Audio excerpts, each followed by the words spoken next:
이제 제가 말씀을 준비하면서 요즘 사람들이 중요하게 생각하는 것들에 대해서 좀 고민을 해봤는데요. 저를 포함해서 저도 마찬가지고 우리 요즘 대한민국의 사람들이 효율을 굉장히 중요하게 생각한다고 많이 좀 느끼게 된 것 같습니다. 특히 우리는 한정된 자원을 가지고 있기 때문에 내가 가진 그 한정된 자원으로, 한정된 물질로 얼마나 가격 대비 좋은 물건을 사냐, 혹은 내가 가진 것들을 얼마나 좋은 곳에 사용했냐, 이것으로 만족을 느끼는 경우와, 혹은 내가 더 누구보다 소비를 잘했다, 내가 더 누구보다 가진 것을 잘 사용했다 라고 하면서 만족을 느끼는 경우들이 참 많은 것 같습니다. 그래서 가성비라는 말도 우리가 참 많이 듣죠.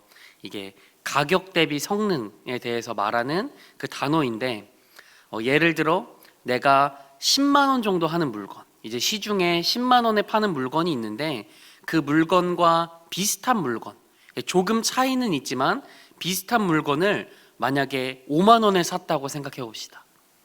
그럼 그 5만 원짜리 물건이 10만 원보다 조금 부족한 부분이 있지만 그래도 잘 샀다, 가성비가 좋다 라고 보통 말을 하곤 합니다. 세상에 많은 사람들이 어떻게 하면 내가 최선으로 이득을 볼 수 있을까? 내가 가진 것으로 더 많은 것을 누릴 수 있을까? 내가 이 돈을 어떻게 해야 나를 위해 잘 쓰는 것일까? 고민하며 생각하고 많은 사람들이 살아갑니다. 그것에 너무 고민하고 생각하다 보니 스트레스를 받는 경우들도 있습니다. 반대로 낭비라는 말을 들었을 때, 이 낭비라는 말을 들었을 때 많은 사람들이 거부감을 느낄지도 모릅니다. 낭비할 부분이 어딨냐? 내가 잘 써서 내가 좋은 것을 누리기에도 내가 가진 것은 모자른데 라고 말하는 사람들이 낭비에 대한 말을 들었을 때 이렇게 대답할 수 있습니다. 이 사람들의 관점으로 보았을 때 그냥 아무렇지 않게 소비하는 것들, 내가 중요한 관점이라고 생각하며 최대의 효율을 가지고 쓰려고 살아왔던 사람이라면 이 여인의 행동, 오늘 본문에 나온 이 여자의 행동은 굉장한 낭비라고 생각할 것 같습니다. 하지만 예수님은 이 여인의 행동을 자신에게 좋은 일이라고 말씀하십니다.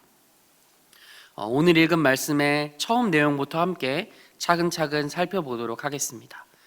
처음 본문이 시작하는 것은 예수님이 식사하시는 그 시몬의 집에서 식사하는 것으로 장면이 시작되고 있습니다. 그 식사하실 때 한 여자가 등장하고 있습니다. 그 여자는 매우 값진 향유 한 옥합을 가져와 깨뜨려 예수님의 머리에 붓는 그 행동을 하였습니다. 그 행동에 주변에 있는 사람들이 바로 반응을 하였는데요. 우리 4절과 5절 말씀 한 목소리로 같이 읽어보겠습니다. 어떤 사람들이 화를 내어 서로 말하되 어찌하여 이 향유를 허비하는가? 이 향유를 300데나리온 이상에 팔아 가난한 자들에게 줄 수 있었겠도다 하며 그 여자를 책망하는지라. 아멘. 네, 여자가 예수님께 부은 이 향유, 이 한 옥합은 노동자의 1년치 임금이라고 보통 사람들이 해석하고 표현을 합니다. 이 한 데나리온이 그 하루, 그 일꾼의 품삯이라고, 그 임금이라고 보통 표현을 하는데요. 이 한 노동자가 1년 동안 일을 해야 살 수 있는 그 값비싼 물건인 거죠. 그 예수님께 이 향유, 그 나드 한 옥합을 통째로 부은 일을 보고 사람들은 화를 냈습니다. 이 말씀의 평행 구절인 마태복음 26장 8절을 보면 이 사람들이 제자들이라는 것을 알 수 있습니다.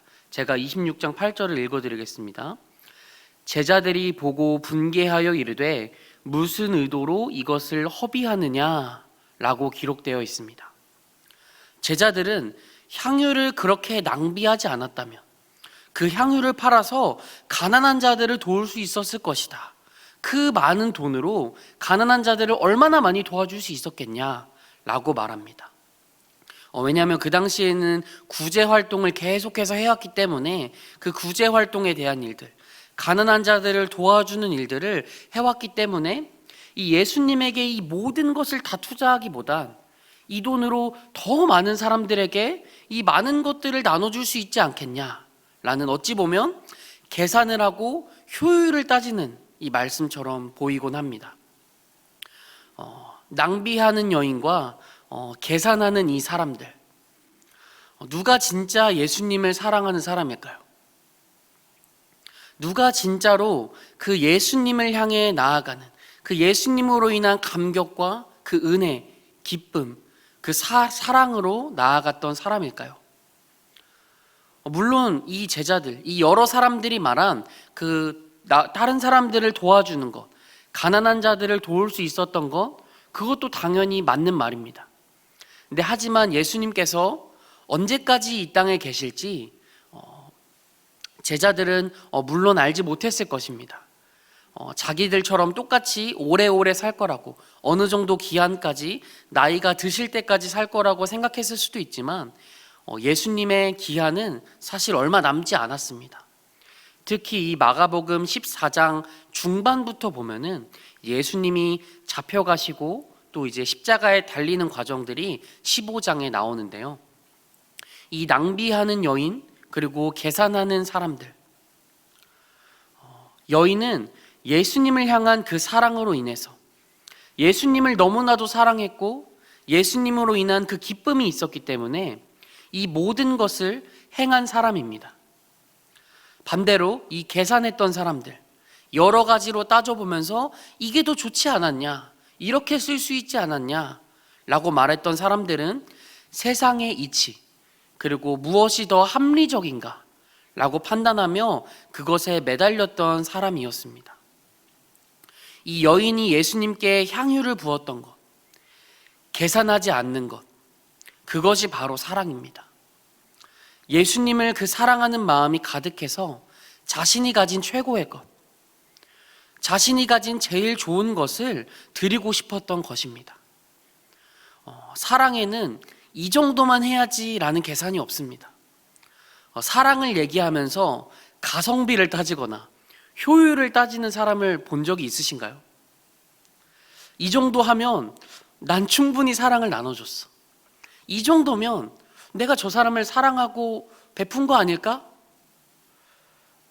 사랑을 계산하고 판단하는 사람은 거의 없습니다. 사랑은 무조건적이고 이익을 따지지 않습니다. 바로 사랑은 이렇게 낭비하는 것입니다. 자녀를 사랑하는 부모는 자녀의 상황에 어떻게 하면 더 좋은 것으로 채워줄 수 있을까? 어떻게 하면 내가 자녀를 좋은 길로 인도할 수 있고, 내가 가진 것으로 어떻게 하면 최대한 많은 것을 우리 자녀에게 좋은 것으로 줄 수 있을까 고민합니다. 내가 좀 부족하게 다니더라도, 내가 좋은 거 못 가지고 다니더라도 자녀들에게는, 내가 사랑하는 그 자녀들에게는 내가 가진 것으로 최선을 다해 좋은 것을 주기 위해 노력합니다. 사랑이란 게 그런 것 같습니다. 사랑한다면 계산하는 그림이 먼저 생각나기보다는 내가 지금 당장 할 수 있는 게 뭘까? 내가 사랑하는 저 사람을 위해, 내가 사랑하는 이웃을 위해 내가 무엇을 도와줄 수 있을까? 내가 무엇을 할 수 있을까? 라는 생각이 먼저 든다는 것입니다. 이처럼 사랑은 거룩한 낭비입니다. 계산하며 따지지 않는 것이고 오히려 낭비하는 것입니다. 이것을 먼저 보여주신 분이 바로 하나님이십니다. 그 하나밖에 없는 그 아들 예수님을 우리에게 보내주셨고, 예수께서 우리를 대신하여 죽임 당하신 것입니다. 이 마가복음 14장 이후의 말씀에 그 장면들이 나오게 되는데요. 우리 15장 14절에서 15절 말씀을 함께 읽어보도록 하겠습니다. 빌라도가 이르되 어찌미냐, 무슨 악한 일을 하였느냐 하니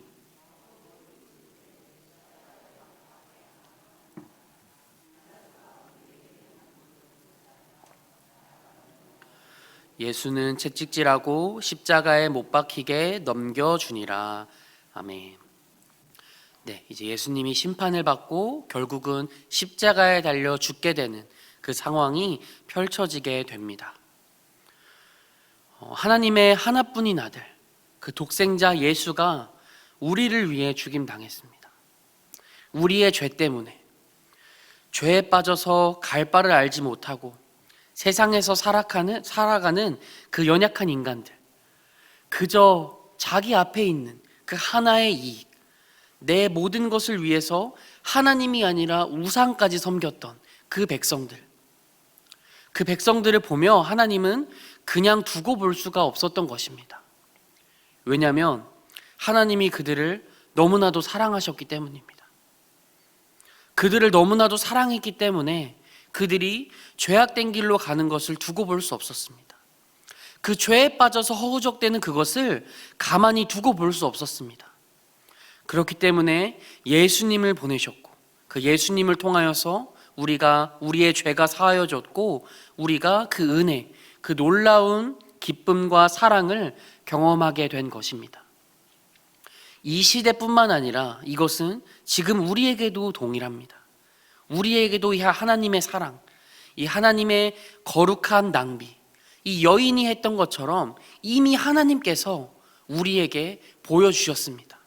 이렇게 사랑하라고, 이렇게 헌신하고, 이렇게 너희 이웃을 위해 이웃을 사랑하고 나를 사랑하라고 말씀하신 것입니다. 우리가 종종 말씀을 듣고 실천하며 삶을 살아갈 때 우리 주변에 당장 보이는 건 가족과 이웃과 내 주변에 있는 사람들입니다. 내가 이웃을 사랑하겠다. 예수님께서 보여주신 것처럼 내가 복음을 증거하겠다. 정말 하나님이 나에게 주신 이 사랑, 내가 그 사랑을 흘려보내겠다 라고 말하면서 계산하는 사람은 한 명도 없을 것입니다. 그저 계산하지 않고 낭비하는 사람, 열심히 그 하나님의 사랑을 증거하고 내가 가진 것이 조금 없다 할지라도, 내가 부족하게 살아간다 할지라도 그 흘려보내는 사랑으로 인해 기뻐하는 삶, 그 하나님의 말씀대로 살아가는 우리 교회의 모든 성도님들이 되시기를 간절히 소망합니다. 우리가 말씀을 기준으로 살아간다면, 정말 이 말씀 그대로 하나님을 믿고 그 은혜 가운데, 그 사랑 가운데 거한다면요, 우리는 계산하며 살아갈 수가 없습니다. 나의 삶 속에서 모든 행동들 가운데 효율과 비효율, 그것을 따지는 것이 아니라 말씀을 기준으로 옳은가, 옳지 않은가, 이것을 따라가게 되기 때문입니다. 내가 말씀을 기준으로 옳은 삶을 살아갈 때 효율적이지 않을 수 있습니다. 말씀을 기준으로 삶을 살아간다면 세상 사람들이 볼 때 당연히 효율적인 삶이 될 수 없습니다. 왜냐하면 세상은 나만을 위해, 내가 잘 되면 되고 내가 잘 살면 된다 라고 말하는 사람들, 그 기준과 잣대를 가지고 너가 더 성공해야 된다, 너가 더 돈 많이 벌어야 된다, 이런 것만 하면 월 2천 벌 수 있다, 이렇게 나만 따라오면 월 1,000만 원 벌 수 있다, 돈을 버는 것을 강조하고 낭비하려고 하지 않는 이 세상의 풍조와는 다르게 살아가기 때문입니다. 그렇기에 많은 사람들이 우리의 모습을 보면서 이 하나님을 믿고 따르는 이 교회를 다니는 사람들에게 어떻게 자꾸 그렇게 쓰기만 하냐, 너의 것도 챙기면서 살아라, 너의 삶은 돌보지 않고 왜 그렇게 남들에게 베푸는 삶을 살아내고 왜 그렇게 너의 것 손해보면서 그 하나님을 붙잡고 살아가려고 하냐 라는 말을 들어보신 분들도 계실지 모릅니다. 그 안에서 속상한 마음이 들 수도 있고, 내가 너무 낭비하면서 살고 있는 것인가? 내가 비효율적으로 살고 있는 것인가? 라고 고민하는 사람들도 있을지 모릅니다. 하지만 말씀을 기준으로 살기 때문에 그것은 참 그리스도인의 자녀요, 참 하나님의 자녀, 제자인 것입니다. 그 삶을 정말 잘 살아내고 있는 것입니다. 이게 하나님이 예수님을 통해 보여주신 삶이기 때문에 우리는 그것에 순종하며 나아갈 수밖에 없습니다. 또한 이제 신약 성경을 보면 바울의 삶의 여정을 보면서도 우리는 알 수 있습니다. 바울이 복음을 전할 때 계산하면서 복음을 전했을까요? 좀 과격한 표현일 수도 있지만 두들겨 맞으면서 복음을 전했습니다.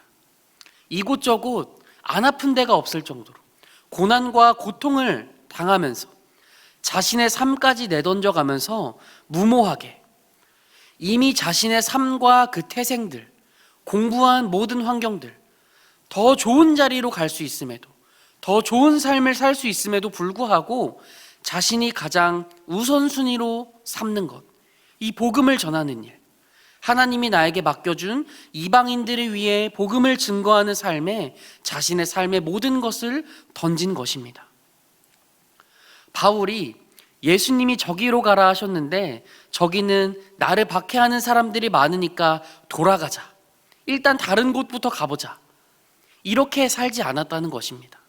그저 복음을 전파하기 위해 하나님이 불러주시는 곳이라면 어디든지 갔습니다. 바울의 그 기록과 행적들, 바울이 말한 내용이 사도행전에 정말 많이 기록되어 있는데요. 그중 한 구절을 같이 한번 읽어보겠습니다. 사도행전 20장 22절에서 24절까지의 말씀인데요. 우리 한 목소리로 같이 읽어보겠습니다. 보라, 이제 나는 성령에 매여 예루살렘으로 가는데 거기서 무슨 일을 당하는지 알지 못하노라. 오직 성령이 각 성에서 내게 증언하여 결박과 환난이 나를 기다린다 하시나 내가 달려갈 길과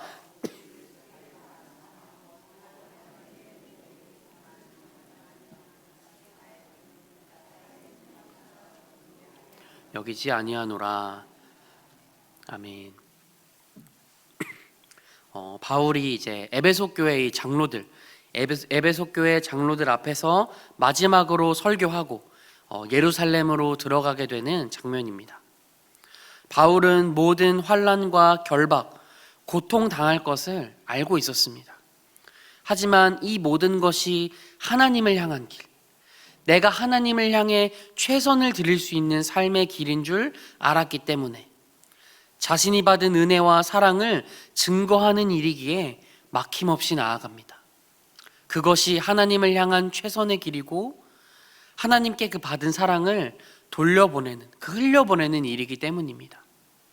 하나님께 받은 그 사랑을 이방인들에게 복음을 전하는 사역으로 자신이 맡은 사명을 잘 감당하며 끝까지 복음을 위해 사는 삶이 바로 바울의 삶이었습니다.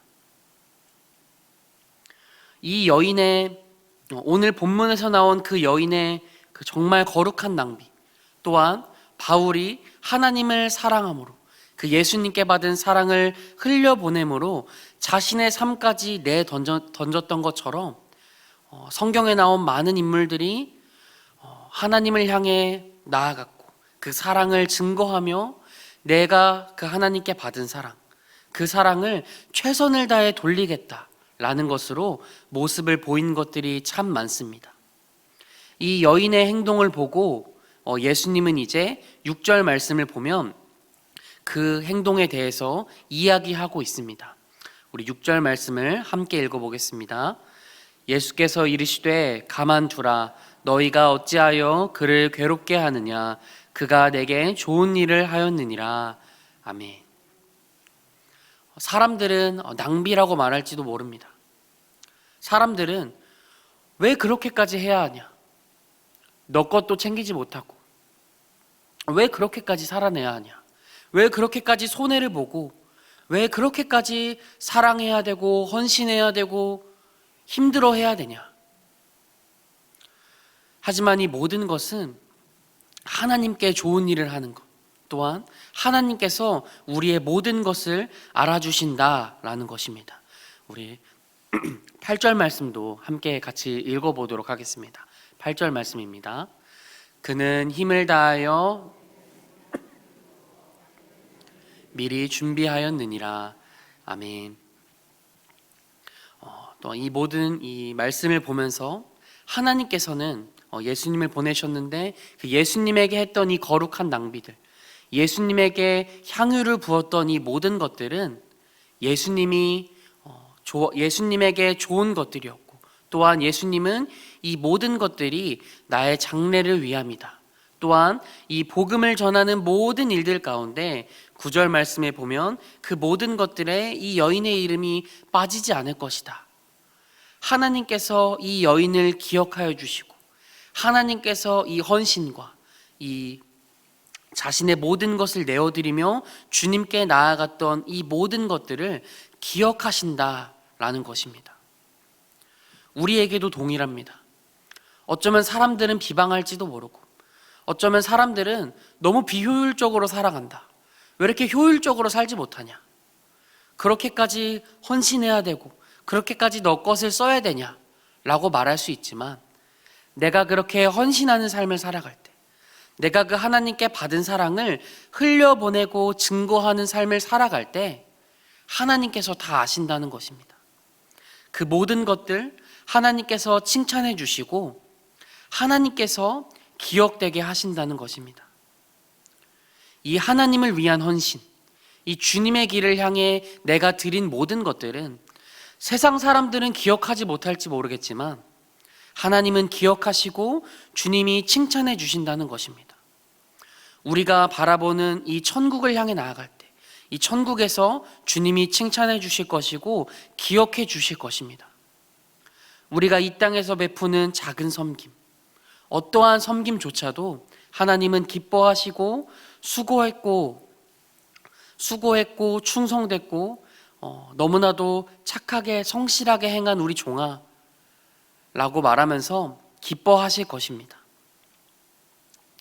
우리가 이 모든 것을 기억하며 이 땅에서의 삶을 살아내길 소망합니다. 이 땅에서의 삶은 유한합니다. 이 땅에서의 삶은 한계가 있습니다. 그런데 이 여인을 통하여 일한 모든 것들, 이 여인이 행동으로 옮긴 모든 것들, 그 하나님을 향해 드렸던 낭비, 어쩌면 낭비처럼 보일지 모르지만 그 안에는 예수님을 향한 사랑, 그 예수님을 향해 모든 것을 드리고 싶었던 그 마음이 담겨져 있습니다. 이러한 삶을 살아내는 우리가 되길 소망합니다. 사람들은 낭비라고 볼지 모르지만 이것은 거룩한 낭비입니다.